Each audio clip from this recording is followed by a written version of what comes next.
Hi, how are you doing? So the other day I shared a video here where I talked about being more human as a brand and maybe being a brand that actually is huggable, that goes out of its way to make customers and clients feel like they've been hugged.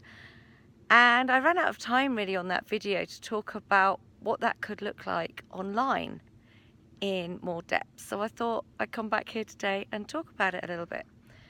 The first way we can seem to be human as opposed to being just a business online is, of course, just in the content that we share, in the way that we come across, whether we're friendly or not, whether we're just a bit aloof, whether we're joining in conversations, or whether we're just using social media platforms as places to broadcast our stuff. So that's a kind of obvious point, and point number one. And point number two would be we need to respond to people. We need to engage. If we are a brand or a business that comes across as being huggable, as actually going out there and hugging our customers and clients, it means that we're going to stand out from the crowd. It means that we're going to be memorable. It means that people are going to warm to us and to our content, that they're going to talk to their friends about us, that it's going to help us position ourselves as the obvious go-to, as the only viable option, Mark Asquith would say. So content and responding to people on social media are obvious ways of doing that.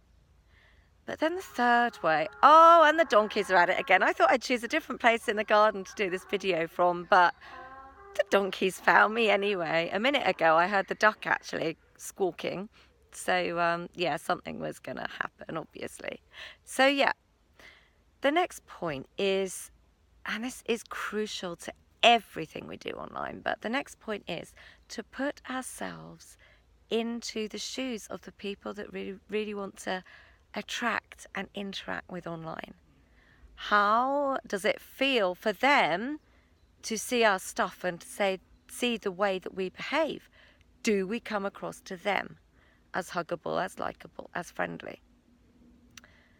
And one way that we really won't is that if we do things because we can, because it makes our life easy as marketers, because it doesn't necessarily, just because we can do these things, as Mark Schaefer would say, doesn't necessarily mean that we should do these things. So I'm thinking here about automated DMs. Yuck. We can do them. Should we do them? It annoys people. They end up with spam in their inbox. That's not a good starting point for building a relationship of any sort, is it? Pop-ups. Everyone has pop-ups on their website. They say, oh, but they work. Who do they work for?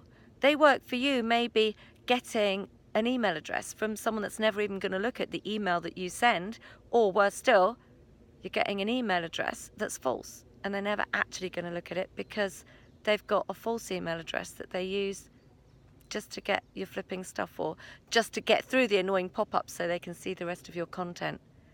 So point 3, just because you can doesn't mean to say you should. Put yourself in their shoes and you will soon get to see a really clear guide for how you could be a huggable brand.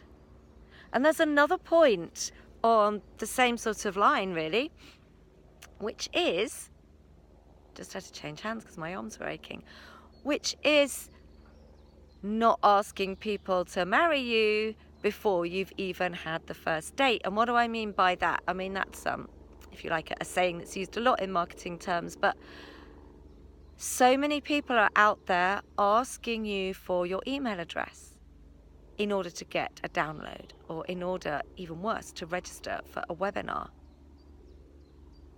But you, in the audience, the person that they're trying to attract, may never ever have met them before. So that brand or that business is going out there asking for you to take action so that they can get what they want. People know that if they are getting a free download in return for an email address, you're not really doing it as a business out of the goodness of your heart. You are doing it so that you are getting them onto your list. They're not stupid. So is that a great way to start a relationship? By asking your potential customers to do something for you before you've even given them anything? I'd suggest that it isn't.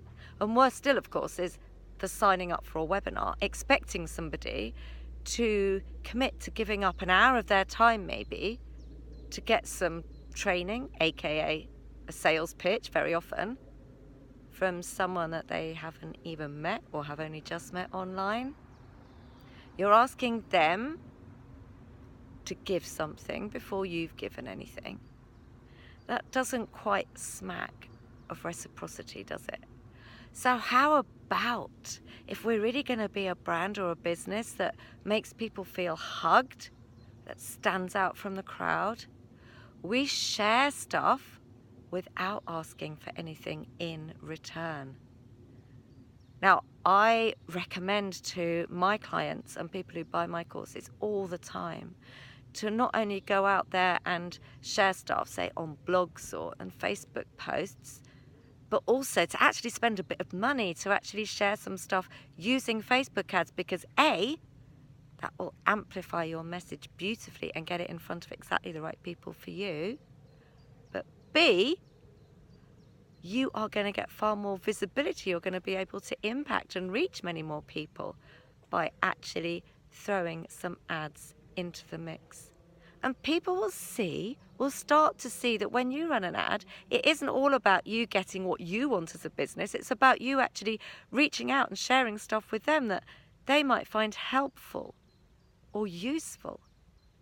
You are going to stand out like nothing else from the others in the crowd when you take that course of action. And finally, again, going back to something that Mark Asquith said, but is really ringing true for me, is, again, just because you can automate stuff, does it mean to say that you should automate everything? Maybe start doing things that take a little bit more time, that aren't scalable, that could be automated, but you actually do it the old-fashioned, long-handed way. I mean, there's the obvious idea there of sending out cards or handwritten notes to customers or clients, but maybe also to prospects. And doing things like, well, people sign up for my courses and I can automate the whole thing. It's lovely. I can automate the payment, and then when they've actually paid, I can send them all the stuff. But there's a much nicer thing to do, and that is to send a personal email to say how delighted I am that they've signed up and to find out a little bit more about them, to show an interest in them and what they want to achieve from the course, to find out about their business. Because we know that one of the best ways to actually attract people to us in the offline world is actually to be interested in them. So why don't we start practicing that in the online world as well? So there you have it. There are my thoughts on how we can stand out from the crowd, how we can be a brand that appears huggable, that starts to hug our customers and our clients before they're even customers and clients, how we can make a real impact, both in terms of helping people, but also being memorable and hugging the world. Why don't we have that as a little mantra for a day or so? Do you like these apples? Hopefully, in a couple of months' time, they'll be gorgeous and ready to eat. I didn't realise there was one right above my head there, but there we go. Theories of relativity spring to mind. So thank you so much for being here. If you've got anything that you want to add into that list of points that I've given, then please do comment and respond to me. It would be absolutely great to know what you think about this. And if you think this video would be of benefit to anyone, then please share it. That would be fantastic. But until I see you next time, I'm going to sign off, and it's bye for now.